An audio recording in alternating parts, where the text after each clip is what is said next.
Every black belt in the dojo glanced down at her and smirked, unaware that the quiet girl before them carried a legacy that could silence them all. "You? A black belt?" sneered one, his GI crisp, arrogance visible in every movement. Blonde hair tied neatly, Isla Harper's small frame seemed almost fragile, her eyes quietly observing the room. The students snickered, the adults exchanged amused glances, and even the instructor raised an eyebrow. What they didn't know was that Isla carried a legacy far heavier than their ridicule, a lineage of discipline, championship, and precision. One morning, one challenge, and one underestimated girl were about to silence an entire dojo in a way no one could have imagined. Just a quick little pause before I forget. If you like this kind of stories of overcoming adversity and justice, please leave a like and let us know in the comments where you're watching from. And if you're new here, consider subscribing to our channel so you don't miss tomorrow's special video. I guarantee you won't want to miss it. Now let's jump back in. The gym smelled faintly of disinfectant and old mats. The midday light cut through tall windows, dust motes drifting lazily in the beams. The chatter of children filled the air, scattered bursts of laughter, squeaking sneakers, the dull thud of practice kicks on heavy bags. At the far end of the room, Isla Morton, 11 years old, stood in the white cotton folds of a fresh GI, her belt hanging loose at her waist. She had tied it herself, not carelessly, but without the flourish most instructors liked. Blonde hair tied into a low braid. Eyes down, feet bare and planted, she didn't fidget. That stillness was what drew their attention. 3 older students, boys in their early teens, all wearing black belts they'd earned here at Westbrook Martial Arts, stood near the wall, leaning against the mirrored panels. Evan, tall and broad for 14, crossed his arms and smirked. "Hey," he called across the mat. "Did you get lost on your way to ballet?" A couple of the younger kids snickered. Isla didn't move. Tyson, the shortest of the 3 but with the sharpest tongue, tilted his head. "Seriously, whose little sister is this? You can't just walk in and pretend to be in our class." Their instructor, Sensei Calder, a fit man in his late 40s with a calm but distracted demeanor, was busy adjusting a heavy bag strap at the far corner. He either didn't hear or chose not to step in. Isla finally looked up. Her gaze was steady, not defiant, just direct, but it was enough to make Tyson glance away for half a second before recomposing himself. Evan noticed. He grinned wider. "What belt are you?" "Oh wait, you don't have one." She had one, it just wasn't from here. The laughter from the boys wasn't cruel in volume, but in precision. They were circling socially, making sure others noticed. The younger students looked from Isla to the black belts and back, uncertain if this was supposed to be funny. Isla's hands stayed at her sides. She didn't touch the belt, didn't answer. Evan took a step closer, standing just within the unspoken ring of personal space on the mat. "If you're here to watch, there's a bench over there." He pointed toward the door, where parents sat scrolling through phones. The light shifted in the room as a cloud passed outside, dimming the space for a breath. Isla's braid swung slightly as she tilted her head. Her voice was quiet, almost lost in the ambient noise. "I'm here to train." Tyson laughed first. "Train? With us?" Isla didn't look at him. Her eyes flicked to the wall where a framed photograph hung, a black and white image of an older man in a GI, standing in a fighting stance. Calder's old teacher. She looked back at Evan, expression unreadable. He opened his mouth to push further, but something in her stillness made him pause, just for a beat. The pause was small, but it was the first crack. Sensei Calder clapped his hands once. "All right, pair up for warm-ups." The command broke the moment. Students moved, feet scuffing the mats, voices overlapping. Evan and Tyson drifted toward each other, and Liam, the third of their group, lanky and quiet, stayed behind a half-second too long before joining them. Isla waited, hands behind her back, until it was clear no one would invite her. Calder glanced her way. "You." He pointed briefly at Isla. "You can work with Maya."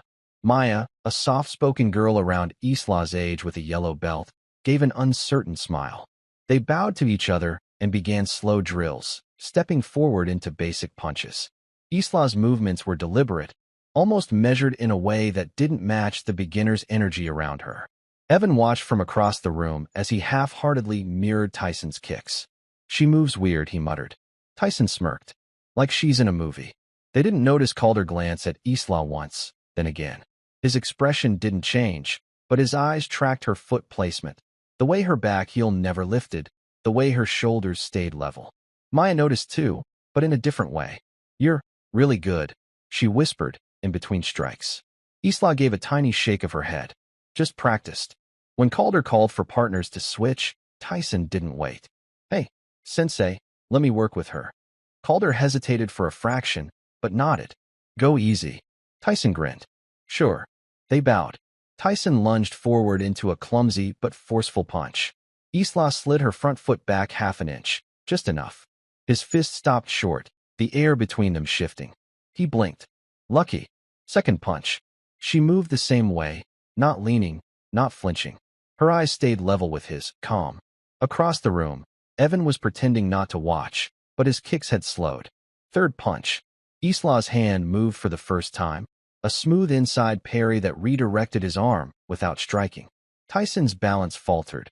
He caught himself, but not before a few students turned their heads at the stumble. "Careful, Tyson," Calder called, voice light but carrying. Tyson reset his stance, jaw tightening. "She's messing with me." Isla stepped back, bowing slightly. "I'm following the drill." That was when it happened, the subtle clue. As she bowed, the sleeve of her GI shifted just enough for the edge of a small, dark scar to show on her forearm. Straight, surgical, healed long ago. Not the kind of mark a playground fall would leave. Liam, standing nearby, caught sight of it. His brow furrowed. He didn't say anything, but his eyes lingered. The laughter from earlier didn't return right away. The drills shifted into light sparring. Calder moved between pairs, adjusting stances, correcting footwork. The sound of fists meeting padded hands filled the room in a steady rhythm. Isla waited at the edge until Calder gestured her back toward Maya. They bowed again. Maya bounced slightly on her feet. "You've trained before," she said under her breath, almost like it was a secret. Isla didn't confirm or deny. She simply moved forward, her steps whisper quiet on the mat. Each strike she delivered stopped just shy of contact. Precise, measured, almost like she was holding something back. When Calder passed by, he slowed for a second, studying the way Isla's rear hand never drifted from guard position. That kind of discipline didn't come from a week of practice. From the parents' bench, an older man with folded arms, Mr. Wexler, Maya's father, leaned forward slightly. He'd done enough years in the military to recognize a certain kind of training. His gaze narrowed, but he said nothing. Tyson and Evan whispered between their own rounds, but it lacked the earlier confidence. The first laugh was gone, replaced with something less certain. During a brief water break, Maya crouched to retie her belt. Isla stood a little apart, resting her hands behind her back. Her eyes drifted again to that framed photo on the wall, the old black and white one. The man in the picture had the same calm in his posture that she carried now. In her mind, she could still hear the voice, deep, deliberate. "You don't fight to prove something. You fight because you have no choice. And when you win, you don't celebrate, you bow." Her grandfather's words. She'd been 5 the first time he said them. The memory of him, standing in his own worn GI, was as clear now as it had been then. Calder called for the next round. Isla's eyes returned to the present. She stepped forward without hurry, ready to continue. Her calm was not the calm of someone new. It was the calm of someone who had been here before, many times, in many rooms, under many eyes, and knew that silence could be louder than anything else. In the mirror, Liam caught her reflection. He was starting to notice the little things. The way her GI sleeve stayed folded neatly even through movement. The way she stepped off the mat without looking down, as if her body already knew the boundaries. It wasn't beginner's luck. And now, even Tyson seemed to be watching her differently. Calder called for a final spar before the main session ended. The black belts paired with each other, yellow belts with yellow. That left Isla, standing in the center without a partner. Calder looked around, hesitating. "Evan," he called, "work with her."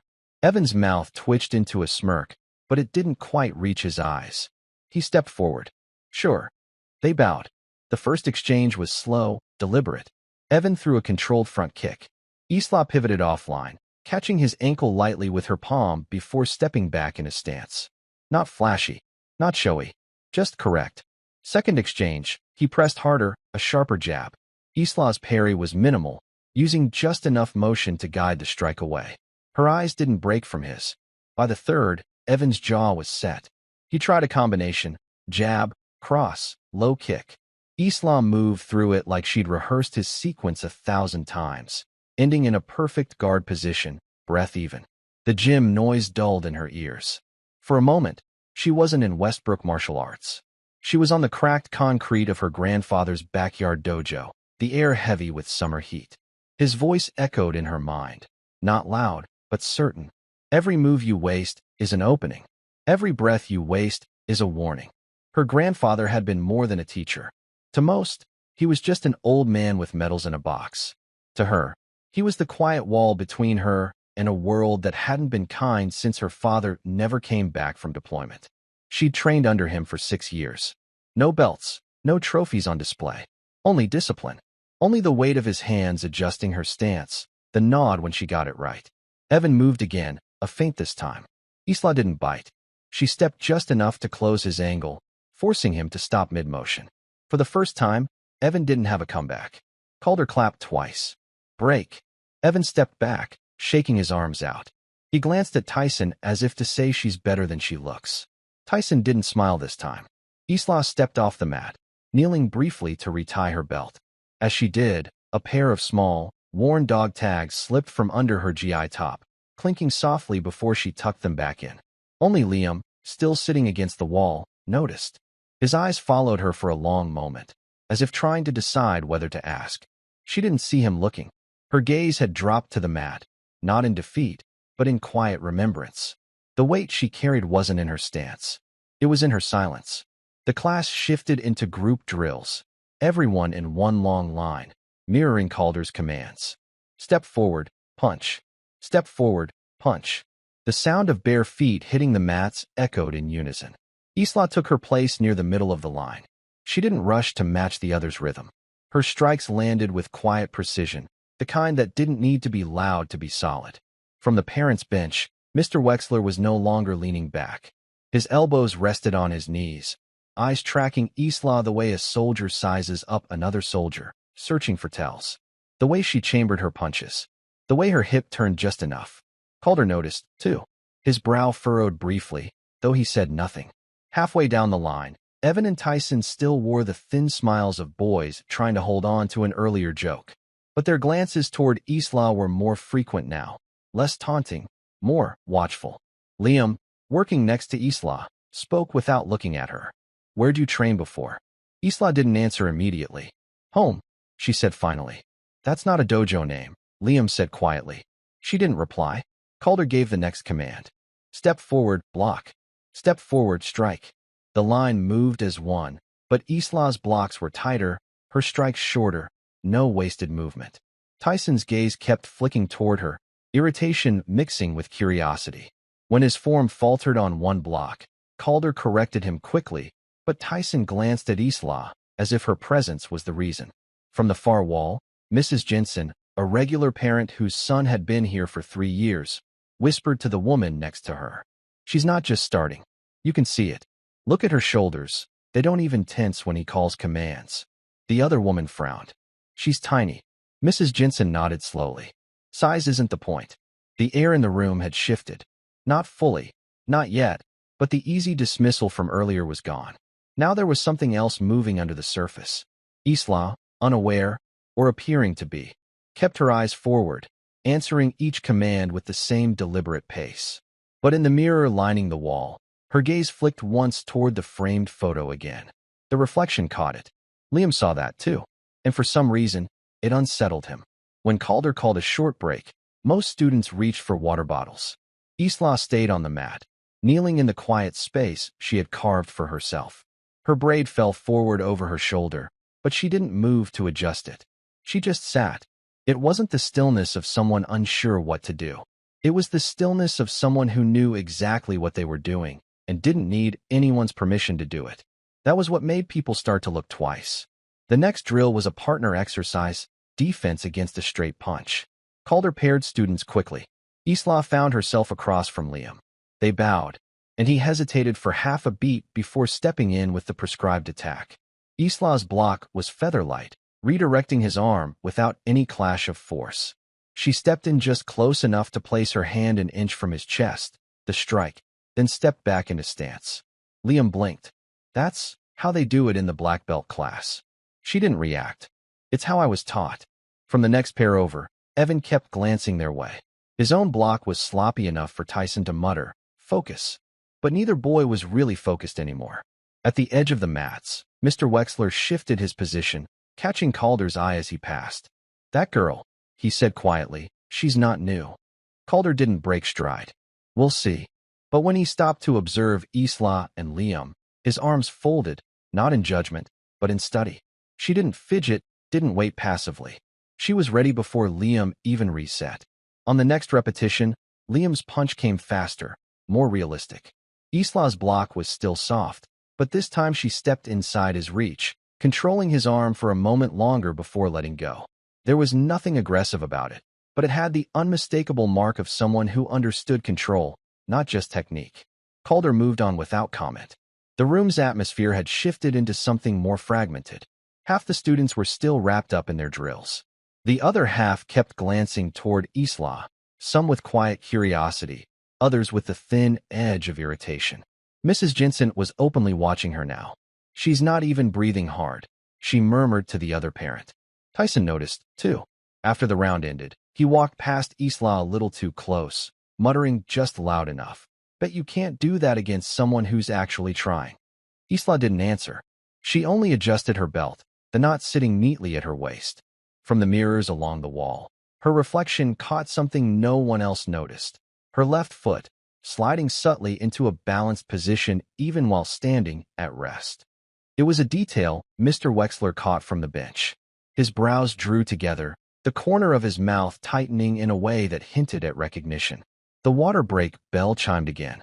Most kids clustered in twos and threes. Isla remained in her spot, eyes on the mat, quiet as ever. And yet, without a single word, she had begun to pull the gravity of the room toward her.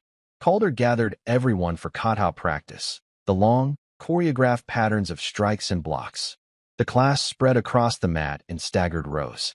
Isla took her place in the back, quietly watching Calder demonstrate the sequence. His movements were sharp but relaxed, each strike punctuated with a snap of the GI sleeve. When he called for the students to begin, Isla's form unfolded with an almost eerie familiarity, not matching Calder's exactly, but deeper. Her stances were lower, her transitions smoother, as if the kata lived in her bones instead of being memorized from instruction. Mr. Wexler's eyes never left her. "That's Okinawan," he murmured under his breath, more to himself than anyone else. "Not the sport version they teach here." In the third row, Liam kept stealing glances, his own kata faltering slightly as he tried to watch. Halfway through the sequence, Calder stopped the class to correct Tyson's elbow position. "You're dropping too soon," he said, demonstrating. Isla, still at rest, subtly adjusted her own stance to match the correction. Except hers didn't need correcting.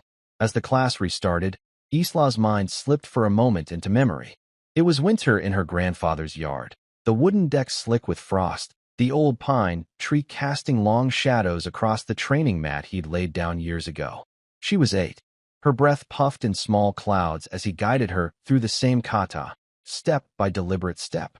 He'd never told her what it was called in the dojo sense, only its meaning. Every movement here is a choice. A choice to step forward. A choice to hold back. The world will always push you. You decide if you give ground. The sound of Calder's voice pulled her back. "Finish strong." "Kiat," the students shouted. Isla's voice was soft, but her strike landed in perfect alignment. As they bowed to finish, Tyson muttered to Evan, "She's been practicing this forever." Evan frowned. Then why's she here? Neither noticed Calder glancing at the dog tags that had slipped slightly into view again when Isla straightened. He looked away before anyone caught him looking. Mrs. Jensen shifted in her seat. "Who brings dog tags to a kid's karate class?" she whispered. Wexler didn't answer. His jaw had tightened. The air felt heavier now, not with hostility, but with questions no one was asking out loud.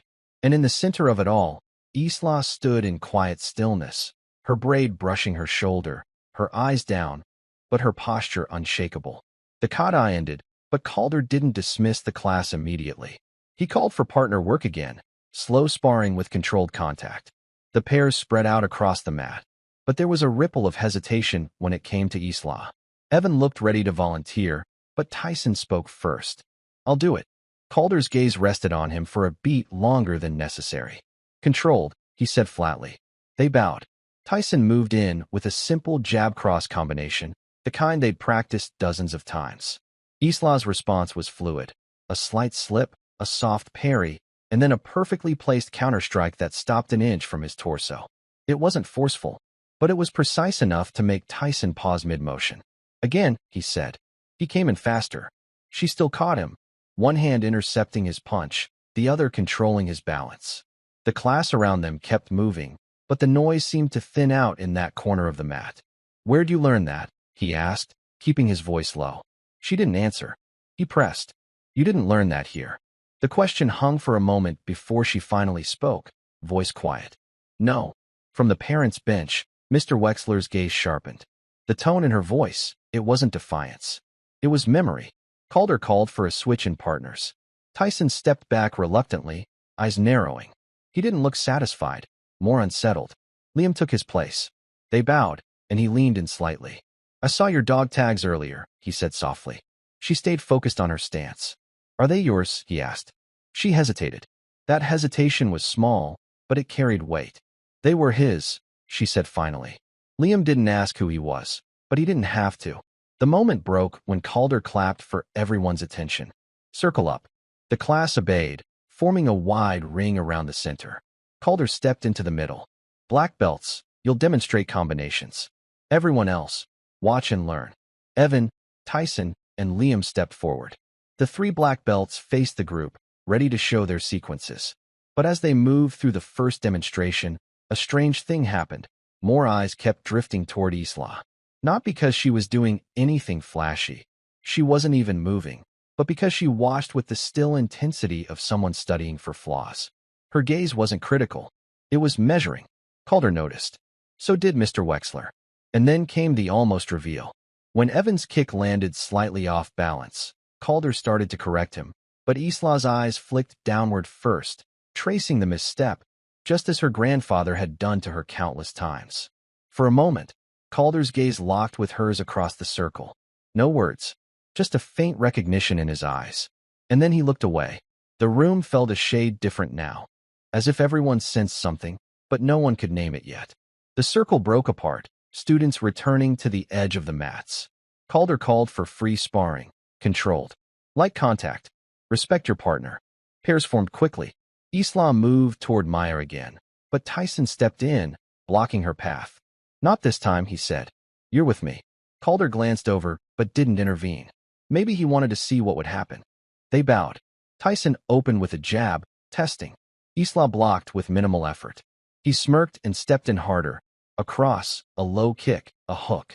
Each was deflected without any sound of impact. Evan called from the sidelines. Don't hold back, Tyson. Tyson's movements grew sharper, his feet heavier on the mat. Isla stayed quiet, like each step had been planned before he even thought to move. When Tyson's hook missed, he grinned in frustration. All right, let's make it interesting. Calder's voice cut across the mat. Tyson. Just his name, a warning. Tyson threw his hands up. What? I'm just saying. Let's see if she can really spar. The other students paused mid-drill, attention beginning to drift their way. Liam's jaw tightened, but he didn't speak. Isla kept her eyes on Tyson, voice even. We're sparring now. That's not sparring, he said. That's shadowboxing with an audience. Tyson, Calder said again more sharply. But Tyson pressed forward, not physically, but in the way he leaned into his words. What, you scared? You've been playing the quiet card all class, acting like you're too good for this. Isla didn't react to the insult. She simply adjusted her stance. Her grandfather's voice came to her again. People who try to pull you into a fight are already losing something. Don't rush to join them. The room was watching now. Even the parents were still, waiting. She looked Tyson in the eye and spoke just loud enough for Calder and everyone else to hear. If I spar you, you'll apologize when we're done. A murmur moved through the room. Tyson blinked, caught off guard by her condition. What? You'll apologize, she repeated, calm as before. Evan laughed once, short and sharp. Deal. Let's go. But Tyson didn't laugh. His smirk was back, but thinner now, as if he wasn't entirely sure what he'd just agreed to. Calder gave the smallest nod. Like contact, he said, but there was a different tone in his voice now, a weight that hadn't been there before. The room's air thickened. Everyone was watching. The mat felt smaller now, as if the room itself had shrunk around Isla and Tyson. Every student, every parent, every black belt in the room seemed to lean a little closer, caught in the gravity of the moment. Tyson adjusted his stance. He tried to look confident, but the smirk that had dominated the morning was gone. There was a new tension in his shoulders, a small hesitation in his weight distribution. Isla stood opposite him, braid brushing her GI, her hands relaxed but ready. She didn't move forward, didn't flare her nostrils, didn't make a sound. Yet somehow, every inch of her presence conveyed an unspoken command. I see you. I am ready. Calder's eyes swept over the mat, noting the change. His voice was calm, almost gentle. Remember, this is about control, precision, awareness. Tyson laughed nervously. Yeah, got it. But his movement betrayed him.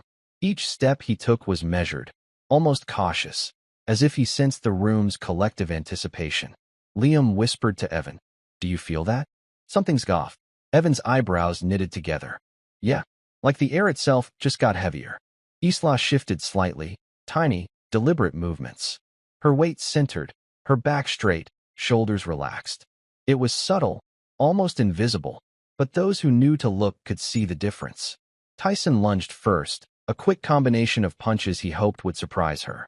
Isla absorbed the rhythm, parried each strike, letting his momentum carry him slightly off balance. The subtlety of her deflection revealed a depth of skill no one her age, perhaps no one in the room, could match. Tyson paused, blinking rapidly. He hadn't expected her to move like this. He felt exposed, vulnerable. You're fast, he muttered, trying to mask his unease.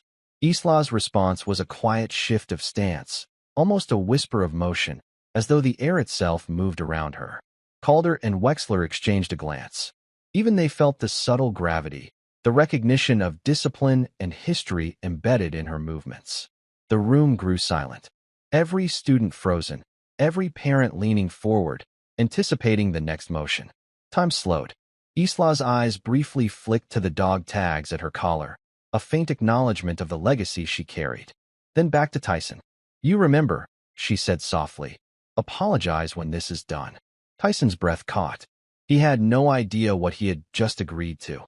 Only that this girl, 11 years old, held a presence that demanded attention, demanded respect, demanded a reckoning he hadn't yet earned.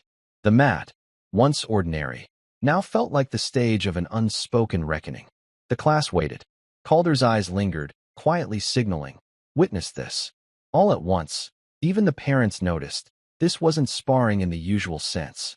This was something deeper, something disciplined, deliberate, almost ceremonial. And in that pause, that pregnant silence, everyone understood, the moment wasn't coming yet. But it would. The room seemed to contract around the mat.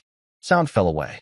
The chatter of parents, the distant squeak of shoes against polished floors, even Calder's voice faded into the background. All that remained was the space between Isla and Tyson, a charged distance measured not in feet, but in awareness. Isla's braid swayed slightly as she shifted her weight, her toes gripping the mat like a dancer poised to strike a perfect balance. Her GI, crisp and white, was unwrinkled, almost ceremonial, her black belt tied neatly, the knot a silent testimony to years of discipline. Tyson's eyes flicked down for a moment, noting the subtle scars along her wrists, faint from previous training or misadventure, small, precise marks that hinted at a life more intense than a child of 11 should carry. He quickly looked back, as if not wanting to acknowledge the clues her body language offered. Her breathing was controlled. Even in stillness, she radiated a quiet power, the kind that had been honed in early mornings, in empty dojos, in the lingering shadow of her grandfather's teachings. Each muscle was relaxed but ready, coiled like a spring, holding in check a force she didn't need to display yet. Across the mat, Calder's attention had sharpened. He noticed the micro-adjustments, the way her weight shifted imperceptibly to counter Tyson's stance, the slight tensing of her shoulder blades, the faint narrowing of her eyes. Not aggression, not showmanship, precision.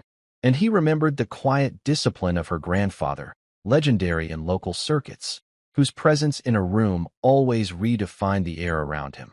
The parents leaned forward. One whispered to another, "Do you see that? She's different." The black belts around the mat stiffened, sharing glances that said, "Something is about to happen." The room collectively inhaled. Even Evan, usually brash, felt a tightening in his chest, a premonition he couldn't explain. Isla adjusted her stance once more, a subtle pivot that sent a ripple of awareness through Tyson. He tried to maintain his posture, a mixture of bravado and nerves, but the confidence he wore like armor began to feel thin. She raised her eyes to meet his, steady, calm, unyielding. There was no challenge in them, no anger, no need to prove herself. Only readiness, only quiet resolve. A bead of sweat ran down Tyson's temple. He could feel it. This was no ordinary sparring session. Something in her presence shifted the gravity of the room. Even the fluorescent lights above seemed duller, as if dimming to honor the silent tension. Calder stepped back, lowering his hands, letting the moment breathe. Time slowed. Every second stretched, emphasizing anticipation. The tiniest movement, a foot adjusting, a fist tilting, a finger flexing, became monumental. From the back of the room, Liam whispered, almost to himself, "She's like her grandfather." Isla tilted her head slightly, a tiny motion that suggested acknowledgement of history without need for words. This was the calm before the storm, a moment of absolute presence, where skill, legacy, and awareness merged into a still point in time. No one moved. No one breathed louder than the others. The air hung heavy, waiting. Then, with the tiniest shift, she subtly shifted into stance, not attacking, not defensive, just ready. And in that posture, the room collectively understood what was about to unfold would rewrite perception entirely. Isla's eyes scanned Tyson again, not searching for weakness but observing. Every twitch of his fingers, every flicker of the jaw, every micro shift of weight told a story. She didn't flinch, didn't blink faster, didn't give him reason to think she was anxious. Her presence alone began to dictate the rhythm of the room. Tyson shifted, trying to mask his growing unease. He adjusted his stance, leaning slightly forward, forcing confidence into his posture. But Isla's gaze didn't waver. Her spine straightened imperceptibly, shoulders relaxed, hands hovering loosely near her belt, ready, yet restrained. Each small detail radiated discipline. A bead of sweat formed at her temple, but it was barely noticeable. Not from exertion, but from awareness, the mental calculation of space, timing, and consequence. Each breath she took was measured, silent, almost ceremonial. Calder and Wexler observed from the sidelines, subtle nods exchanged. They recognized the cues, posture, micro-shifts, and the silence between movements. This was a practiced calm, not the nervous stillness of a child intimidated. A seasoned veteran would move like this, careful, precise, controlled. Tyson's movements became faster, sharper, less natural. He threw a quick jab into the air, a test. Isla's hand met his wrist, redirecting it with barely an audible click. No sound of struggle, no dramatic force. Yet the shift in momentum was unmistakable. Tyson's arm moved like water around an unseen rock, subtly denied its intention. A murmur ran through the room. Even parents, who didn't know martial arts, could sense the authority she commanded without speaking or acting aggressively. Her braid swung lightly as she adjusted her footing, just enough to hint at readiness. A slight lean of her weight back, and the pressure in the room intensified. Time seemed to stretch, each second drawing attention to the minutiae, a flex of a wrist, the tilt of an ankle, a barely perceptible shift in gaze. Liam whispered again, near Evan. "This isn't normal. She's trained for something else entirely." Evan swallowed. He had never seen anyone this young hold a room with mere presence. Not teachers, not black belts, not even Calder's own senior students. Isla's gaze flicked toward the dog tags tucked under her GI. They caught the fluorescent light for an instant, a glimmer of history and legacy hidden beneath the ordinary. That brief flash was enough to make Liam's stomach tighten, a quiet signal that there was more than skill here. There was inheritance, memory, discipline, and a standard of excellence carried silently. The parents shifted in their seats. Even distant conversations had stopped. Every eye in the room was on the mat, on the space between them. The tension was tactile. You could see it in Tyson's tightening fists, in the subtle inhalations of every witness, in the stillness of the black belts forming a living circle around them. Then, without warning, Isla shifted her stance. Not forward, not attacking, but positioning. A subtle pivot, a slight lowering of her center of gravity. The movement was almost invisible to the untrained eye, yet the room collectively recognized it. This is her readiness. The moment has arrived. Her eyes met Tyson's with calm certainty. The storm was near. Time slowed even further. The hum of the fluorescent lights above seemed to fade to a whisper. Each spectator's heartbeat echoed against the polished wooden floor. Isla's small frame held an almost impossible stillness, yet the tension radiating from her posture suggested that, at any instant, she could become motion itself. She pivoted on her toes, bringing her feet into a low, balanced stance. Not aggressive, not defensive, precise. Every muscle aligned, every angle calculated. The black belt around her waist, normally an emblem of rank, now felt like a marker of something far deeper: heritage, discipline, inherited skill. Tyson's bravado faltered. His chest rose and fell too quickly. His fists twitched. He tried to mask it with a forced smile, a quick step forward. Isla's eyes tracked the movement with absolute focus. There was no rush, no flinch, no wasted effort, only awareness. Calder's breath caught. He had watched countless students grow through the ranks, but he had rarely seen someone command a room with silence alone. There was history in Isla's stance, a lineage of precision, control, and restraint. He glanced at Wexler, who gave a subtle nod. Both men instinctively recognized the signs. This was not play. This was mastery waiting to assert itself. The parents in the back shifted uncomfortably. One whispered, She's different from the other kids." Evan and Liam exchanged a look. Liam's voice was barely audible. "It's like her grandfather is standing here through her." The mat seemed to shrink around Isla, drawing Tyson into an invisible current. She did not move first, yet the space between them was charged. Every flicker of muscle, every blink of her eye, every micro-adjustment in stance spoke volumes. This was controlled potential, an unspoken warning, a demonstration that she had already anticipated every possible reaction.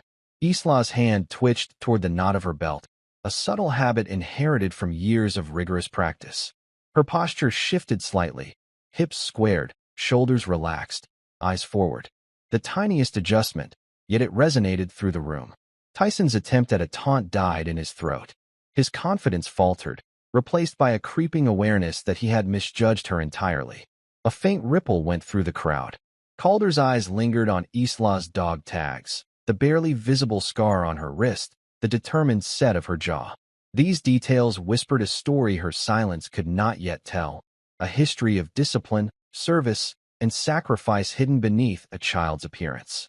The room became a silent audience to an invisible tension. No one dared breathe too loudly. Even the black belts, who had laughed moments before, now felt an inexplicable caution. They began to realize the stakes were no longer trivial. Isla's gaze returned to Tyson. No words were spoken. Her stance was invitation and warning simultaneously. She carried the weight of legacy with grace, neither boastful nor threatening, simply prepared. And then, almost imperceptibly, she shifted her weight slightly forward, knees bending, eyes narrowing. A subtle, deliberate, and undeniable signal. She was ready, not to strike, not to dominate, but to reveal the truth of her ability. In that instant, the room collectively recognized it. Something extraordinary was about to happen. The calm before the storm had reached its apex. The room held its breath. Every eye was fixed on Isla and Tyson, the two figures at the center of the mat. Time stretched, each second drawn taut, like the pause before a storm breaks. Isla's eyes flicked briefly toward the corner, where a familiar figure now appeared. Her uncle, a man whose presence alone carried weight. He was tall, broad-shouldered, dressed in a simple black GI, the kind worn by masters who had long since retired from spectacle but not from vigilance. His expression was calm, unreadable, yet the room instinctively sensed the authority he radiated. Tyson, sensing the shift in the air, took a hesitant step forward. His earlier bravado wavered, replaced by a cautious awareness. The laughter that had filled the room earlier was gone, swallowed by the gravity of the moment. He glanced around and noticed for the first time the stillness in the black belts who had once mocked him. Even Calder and Wexler now watched with subtle, controlled attention. Isla's hand remained near her belt, posture perfect, shoulders squared. Her gaze was steady, unwavering, but it carried the weight of history and preparation. She did not move first. She did not need to. The room seemed to hold itself in anticipation of her next breath. Her uncle stepped closer, slow and deliberate. No theatrics, no rush, just a precise, measured approach that demanded attention. The subtle thrum of power in his steps, the history etched into the lines of his face, reminded everyone that some battles were won before the first strike, through presence alone. Then, almost imperceptibly, Isla shifted her stance. It was a minor adjustment, but it sent a clear signal. She was no longer the underestimated child. Every muscle aligned, every angle optimized for balance and control. Tyson froze. The arrogance that had fueled his mockery faltered under the weight of what he now perceived. This was not play. This was inheritance made flesh. A bead of sweat rolled down his temple, though it was not the heat. It was realization. The girl he had dismissed was not just skilled. She was a champion, molded by years of disciplined training and an unspoken legacy. He tried to recover, forcing a smile, but the room didn't respond. Silence had become absolute, a canvas for the storm that was about to break. The first subtle movement came not from Isla, but from her uncle. In one fluid motion, he positioned himself behind Tyson, hands raised, a controlled, precise barrier. There was no aggression, only an unmistakable assertion of protection and authority. The message was clear. The child standing before him carried not just skill, but heritage that demanded respect. Tyson's mouth opened to speak, but the words caught in his throat. He glanced at the parents, the black belts, the other students. Every face mirrored his shock. Every laugh he had thrown moments ago now seemed painfully misplaced. And Isla, still calm, allowed the silence to speak for her. She didn't boast. She didn't move to strike. She simply stood, small but unwavering, presence amplified by the quiet authority of her uncle. In that moment, the first realization spread through the room. She was no ordinary student. She was a master in miniature, and her public humiliation had been a mistake the weight of which was now undeniable. Tyson's chest heaved, a futile attempt to reclaim composure. He shifted his weight, looking for an opening, for any hint that the situation could still be controlled by him. But the room had shifted. The subtle authority of Isla's uncle, combined with her unwavering presence, had transformed the dynamics entirely. The once dismissive black belts and students now watched with a mixture of caution and disbelief. Isla's small hand moved slightly, brushing against her belt. A habitual, almost unconscious motion, but every eye saw it as a prelude, a signal of capability. Her uncle remained behind her, a silent sentinel, ready to intervene yet allowing her space to assert herself. The quiet power radiating from both of them filled the room, replacing laughter with an almost tangible reverence. A hush fell over the crowd as Calder, standing near the wall, leaned slightly forward. He whispered to Wexler, his voice barely audible over the tension. She's not just a black belt. Look at her stance, her control, the way she carries herself. This isn't a child play-acting mastery. This is real. Wexler's eyes widened, and he nodded slowly. Even he, a veteran instructor with decades of experience, recognized the difference between practice and innate precision. Tyson, now fully aware of his miscalculation, took another step, this one more hesitant. He tried to regain dominance through posture and intimidation, but every movement was countered by the subtle yet undeniable alignment of Isla's stance. Her balance was absolute, her focus unshakable, every muscle ready, but no motion initiated, a poised warning that she could act with devastating precision if necessary. Then, in one smooth, measured motion, her uncle shifted his position. He blocked Tyson's path to her without effort, hands outstretched in perfect control, stopping any advance before it began. There was no flourish, no spectacle, just flawless timing and presence. The demonstration of skill and protection was enough to silence any lingering doubt in the room. Parents, students, and instructors alike instinctively took a step back, giving space and respect. Isla remained calm, her blue eyes locked on Tyson. She spoke quietly, yet her words carried weight beyond her years. "It ends now. When we're done, you'll apologize." Her voice was soft, measured, but layered with authority. No threat, no malice, simply a statement of fact, and the room recognized it instantly.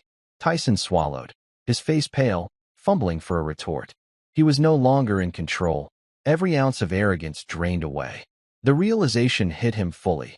The little girl he had mocked, dismissed, and tried to humiliate was not only capable of defending herself, but carried a legacy of skill and discipline that far surpassed his assumptions.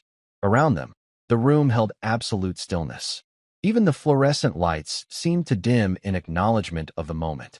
The silence stretched, broken only by the faint shuffle of feet as observers instinctively repositioned themselves, giving deference to the presence now commanding the mat.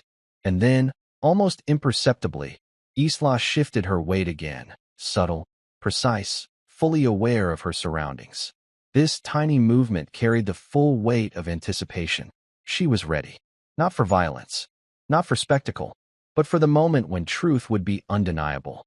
The air was heavy with anticipation, each heartbeat echoing in the silence. Isla's uncle made a small, deliberate shift forward, not an attack, but a positioning that immediately communicated control. Tyson's eyes widened. Instinct screamed at him that the space around the girl he had mocked was no longer his to command. Then, in one seamless motion, her uncle moved. Hands extended, precise, stopping Tyson mid-step before he could advance. There was no struggle, no dramatic flourish. It was a simple, perfectly timed intervention, the kind honed by years of disciplined training and experience in high-stakes situations. Tyson's momentum faltered.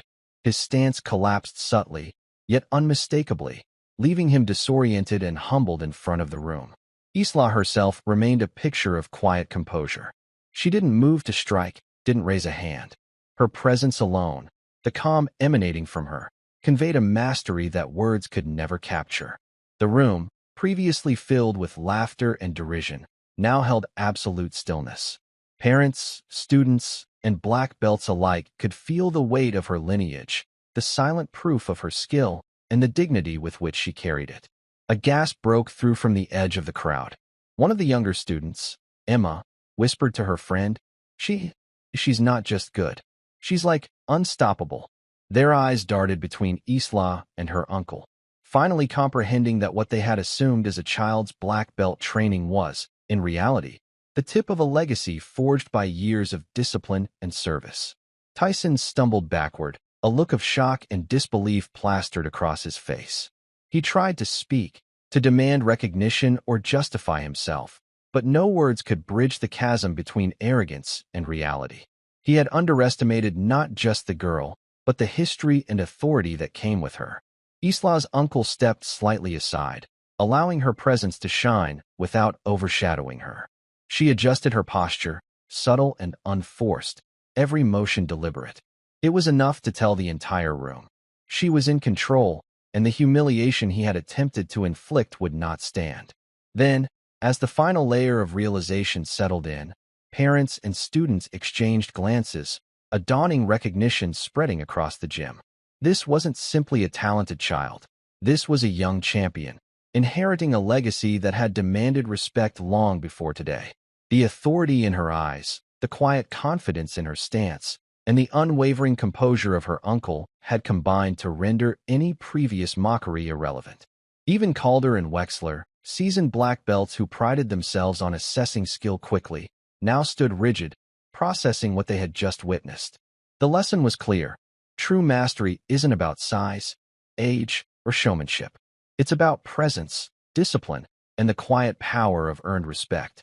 Tyson remained on the mat, shaken, humbled, and defeated, not by brute force, but by the undeniable weight of skill, history, and integrity. The room exhaled collectively, the tension melting into a reverent silence. Isla's gaze softened slightly, not in triumph, but in acknowledgement of the lesson just imparted. The girl who had been laughed at now commanded unspoken admiration, her dignity fully reclaimed. The silence in the gym was palpable.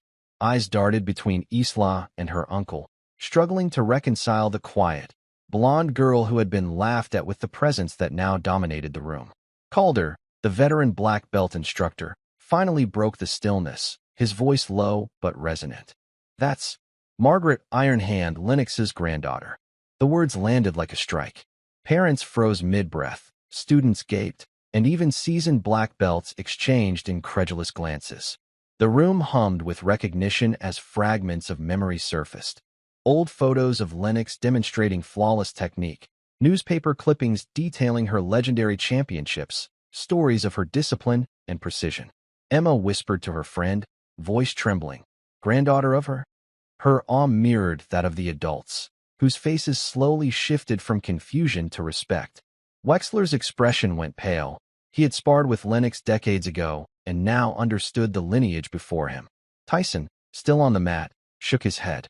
"No, she's just a kid." His protests sounded weak, hollow, drowned out by the weight of undeniable reality. Every subtle movement, every measured glance Isla had made now screamed of mastery passed down through generations. Calder stepped closer, addressing the room with quiet authority. "What you've witnessed isn't just skill. It's heritage, discipline refined over generations. The calm, the precision, the dignity, that is the mark of a master."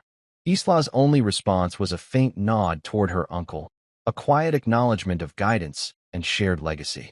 The atmosphere shifted completely. Derision transformed into reverence, mockery into awe. Tyson's face was a study in disbelief. He had underestimated not a child, but the living embodiment of a legendary legacy. A cluster of parents approached cautiously, offering quiet congratulations, while students whispered among themselves, their admiration growing with each passing second. The faded photo of Margaret Lennox on the gym wall caught the light. Arms folded, eyes sharp, stance perfect, and the room collectively understood. Islam mirrored it perfectly, the same presence, the same precision, now alive in a new generation. Finally, Tyson muttered a broken apology. I'm sorry. Words were insufficient. The truth of skill and heritage had spoken far louder. The room remained hushed, a reverent silence honoring not just victory, but recognition, dignity, and legacy. 3 months later, the gym had a subtle but unmistakable shift. Posters of past champions were complemented by photographs of Isla demonstrating precise techniques, not in competition, but in teaching younger students. Her blonde hair tied back in a simple braid, she moved among the kids with a quiet authority, correcting a stance here, demonstrating balance there, always patient, always composed. The same calm presence that had silenced mockery now nurtured respect and curiosity. Tyson was still around, though his posture had changed. No longer the arrogant, mocking figure, he observed quietly, taking notes and following instructions with humility. He never mocked again. On rare occasions, he glanced toward Isla, and in those moments, there was a flicker of genuine admiration, acknowledgement of the lessons learned, the dignity reclaimed. Isla's uncle watched from the doorway, pride tempered with quiet satisfaction. The protective intervention of that day had not been about dominance. It had been about preserving honor, about teaching a young girl to claim her space without unnecessary confrontation. Now, watching her mentor others, he saw the full circle of that lesson realized. Parents lingered after classes, speaking softly with instructors, recounting the events of that fateful day. Their voices, once filled with disbelief, now carried reverence. The story of the little girl who had been laughed at, the granddaughter of Margaret Ironhand Lennox, became a quiet legend of the gym. It was no longer about spectacle, but about the enduring truth. Mastery, humility, and dignity command respect. One afternoon, as Isla adjusted a young student's grip, she caught a reflection in the mirrored wall. Her stance mirrored her grandmother's, precise and unshakable. She smiled faintly, not in triumph, but in recognition of what she carried, of the legacy she honored through discipline and quiet presence. The humiliation of that day was a distant memory, replaced by something far stronger, self-respect and acknowledgement earned, not demanded. Calder approached, handing her a small, folded certificate of achievement. "You're not just teaching moves," he said softly. "You're teaching history, honor, and strength." Isla accepted it with a slight nod, the corners of her lips hinting at the faintest smile. The room felt alive with the quiet power of legacy fulfilled. And in that moment, the central truth was reaffirmed. Respect is reclaimed not through noise or spectacle, but through skill, presence, and unwavering dignity. Thank you for following this story. If you enjoyed it, please subscribe and share your thoughts below. Where are you watching from? Let us know in the comments. Stay tuned for more immersive stories.